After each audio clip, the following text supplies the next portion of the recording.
everybody, this is us just giving a little bit of feedback after the Winter Pack campaign and the Project Present campaign 2015. And I'm here with Margo at the space in and around all of the stuff that she's been handing out recently, and she's very knackered. She's had an absolutely chaotic day, but it's just really important to just give you guys a bit of feedback because you've been so generous.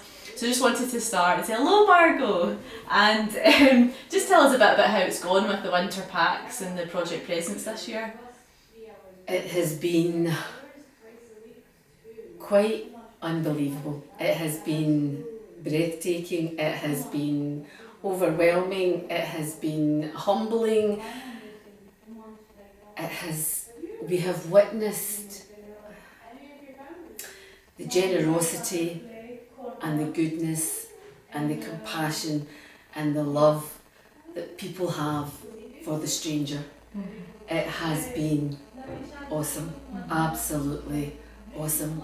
This is a place, it's a very hard place to live. It's a very difficult place for people to be and to grow. But in this place, you will see the very essence of the goodness of humanity. It is so powerful in here. So what are some of the struggles that the people that are coming to the space face? What are the greatest struggles? By and large, the biggest community that we will work with and support is the Eastern European Roma. And many of these people will have no ability to read or write. Most of the adults will not have attended school. They will marry very young, from the age of 12, 13. And so their poverty is different to the poverty that I would know having worked in the poorest parts of Glasgow. My experience of poverty in Glasgow is there is a hope, there is a way out through education. But the poverty that we witness with the Eastern European Roma strips them of their dignity. It's a poverty of survival. So they wake up in the morning and the thought is, how will I get enough food to put on the table? And that takes you to a whole different level and a whole different way of being in order to survive. So the winter packs must have proved quite a relief to the parents this year. The winter packs were a huge blessing. I mean, we had almost 90 packs, and the whole point of that is in the build up to the winter there was a level of anxiety building in the mothers, and really a constant request at times. But when that actually came through, they were relieved and overjoyed in some instances. And what I would say is, these winter packs, what we do in here, if people cannot afford anything, then they get what they need. But many of the families can afford something, and they are encouraged to give. So women might pay £3 for a pack for a child, and that £3 then goes into their solidarity fund, and that is used to fund for emergency circumstances where families don't have beds, maybe where there is no seating in the house. So in an emergency situation, that fund is then used.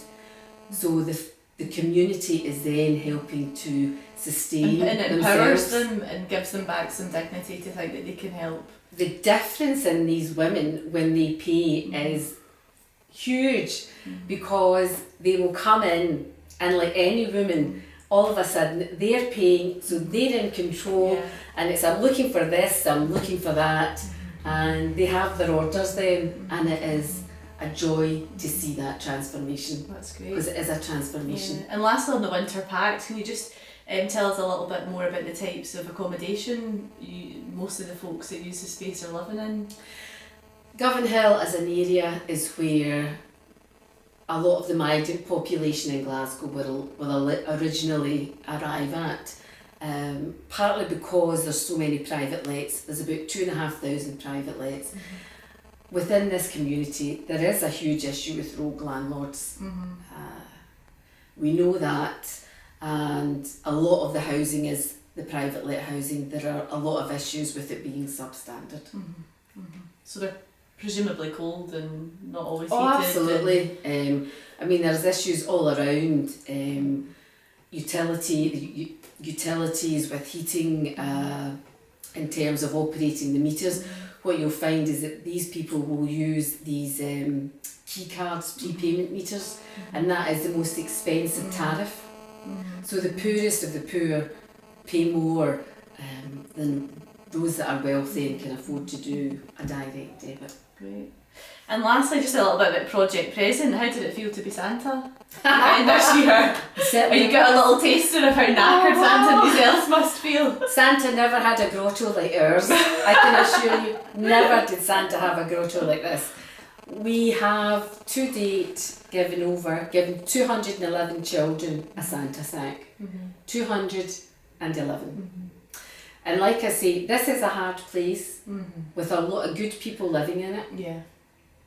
But this is also a place where there is a lot of laughter and joy and fun, and where people really can feel together. Yeah.